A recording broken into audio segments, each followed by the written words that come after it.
So you just moved into your modern white box of an apartment and you don't know what to do with it.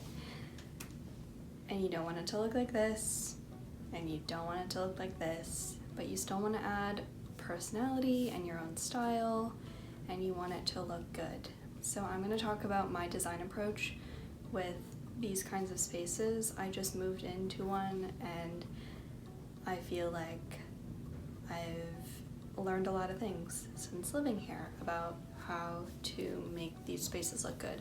Yeah, like there really isn't much inspiration on the internet. It kind of is just like you can either lean into it really hard or go the other way, and both are kind of not great options. And so I'm going to talk about the happy medium and how we can make these spaces look good. So my biggest point with my design approach is we're not ignoring the context of the apartment, but we're not letting it dictate how we decorate the space.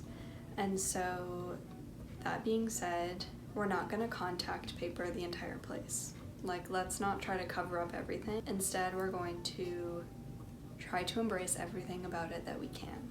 So a lot of these places have Scandinavian influences to them, and so that was kind of my in for convincing myself that I like these features of the place. And so things like these white shiny cabinets, which most of these places have, definitely reference some styles like this, and we can take this inspiration and use that to decorate our apartment. And I also just want to say, even if this is not your style, this is where we need to start to be able to get to an eclectic place and bring in other styles. So now that we've established that we can look at inspiration like this to figure out how to decorate the place, I think that's a really good starting point, because a lot of times it's we don't know where to look for inspiration. We don't know where to go because there's not a lot of it.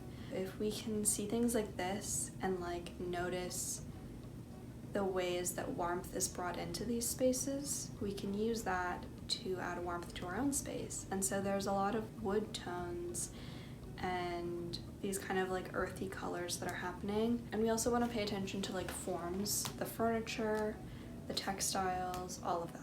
But there's clearly warmth in these pictures, so that means that we can bring warmth into these apartments as well. Some of the ways that I've done that is bringing in mid-century modern pieces. For example, this chair that I'm sitting on, this was a big anchoring piece in my space to figure out how I'm bringing warmth into the space, because it's vintage, it has nice warm wood tones, it has a little pop of color, a subtle color, but it's there. But it also doesn't ignore what's happening in the space. It definitely has draws to these Scandinavian styles.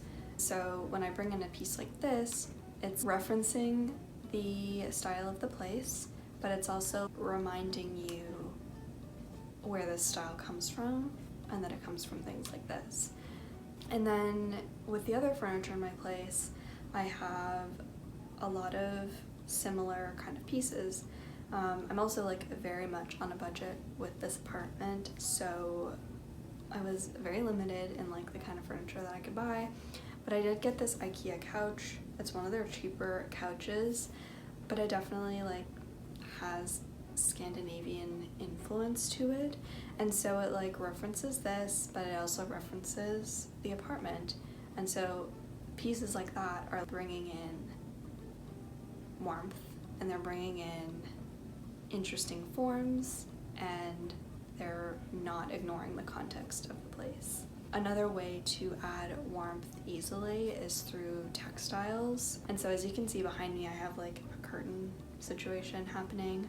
This was very important and changed the space so much as soon as we put the curtains up, just because it adds a cozier feeling. There are some functional aspects to this because it is dividing the space, but it's also a very important piece in adding texture to the space. At this point, I feel I'm pretty okay with the state of the kitchen. I can understand how these cabinets can work with the pieces that I've chosen to like make sense in the space. Aside from that, there are always going to be things in the apartment that you hate and that you can't figure out why they've been chosen, other than for like, clearly they're trying to build apartments very cheaply, so this is what we get. But so let's talk about like what to do about the things that we hate, that we can't figure out where this context is coming from, and like what we do about that. So I'm going to talk about like different levels of hate, which I think is very important in how we deal with them, and also how big these things are in the space, how easy they are to cover up or hide. Most of these apartments do have linoleum flooring, and a lot of times they're gray, not great, very bland, they don't add much to the space, and they're definitely not referencing any good design really. And so with things like that, the floors of my apartment cover the entire space, so I'm not going to be rolling out like contact paper over these floors. That would look a lot worse than just figuring out creative ways to distract from them, I'll say. And so I use like a lot of rugs in my space because I want to like distract from these floors as much as possible. I have a large area rug in the living room area, and then I have like smaller rugs throughout, so I'm covering up this floor as much as I can. And then just by genuinely like having these pieces of furniture that are like nicer to look at and draw your attention more to them, distracts from the floors that are happening underneath it. And so like try not to let things like that hinder your ability to like see the space in a nice way. And so, to be honest, I did kind of ignore the floors, the context of the floors, because there isn't much context happening there, and sometimes that will be the case, like there isn't always context there. Let's talk about things that can't be ignored in space. Let's say you have like a really bad bathroom tile, for example. I will say a lot of renter-friendly videos talk about doing things like contact paper, and they like do a lot of DIY stuff to cover up things and make it look like something that it's not. And my opinion on this is that you need to like weigh the pros and cons, because it is inevitable that these fake materials that are being placed onto items, they don't look good. Like they really don't. There's no getting around it. Fake materials don't look good. It's not good design. It's not a nice experience when you touch it, or like they will kind of inevitably get damaged over time because they're not good quality. So we want to like weigh the pros and cons of doing something like that. If your tile is something that like with enough looking for context, you can find a way that like maybe this looks good. Like sometimes it's as simple as seeing like a photo where like this tile kind of looks like your tile, to like be able to draw some inspiration about how this tile could actually look good.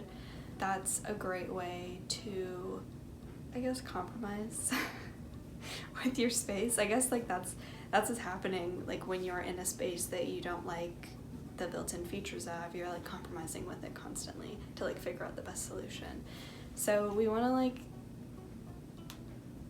try to find a way to like it and then work from there. Or in situations where it's not lovable. Maybe your tile is not lovable. Maybe it just isn't. That's so fair, and that's gonna happen. And so in that situation, if the cheap quality of contact paper that will happen when you use that is better than looking at this tile, then do that. I say go for it.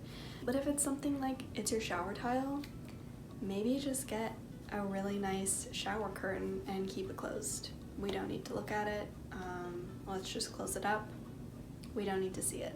You know, things like that can be great ways of hiding these things and not letting them dictate how we're gonna decorate a space, or like feel like there's no way a space could look good. Sometimes just cover it up with a curtain or a rug or things like that, or distract from it.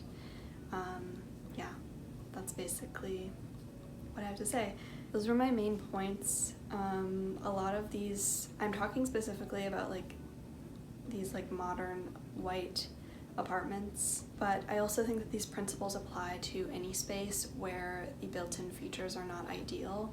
So I'm thinking about doing like another video talking about this, but like with maybe more dated styles of apartments, or just like different popular styles of apartments, and like talk about ways to do that. I think that's everything. Thanks for watching. Take everything I say with a grain of salt, and I hope that this video can just give you a different way of like looking at your space, or help you feel less paralyzed in your space with how to decorate it. Thanks for watching. Bye.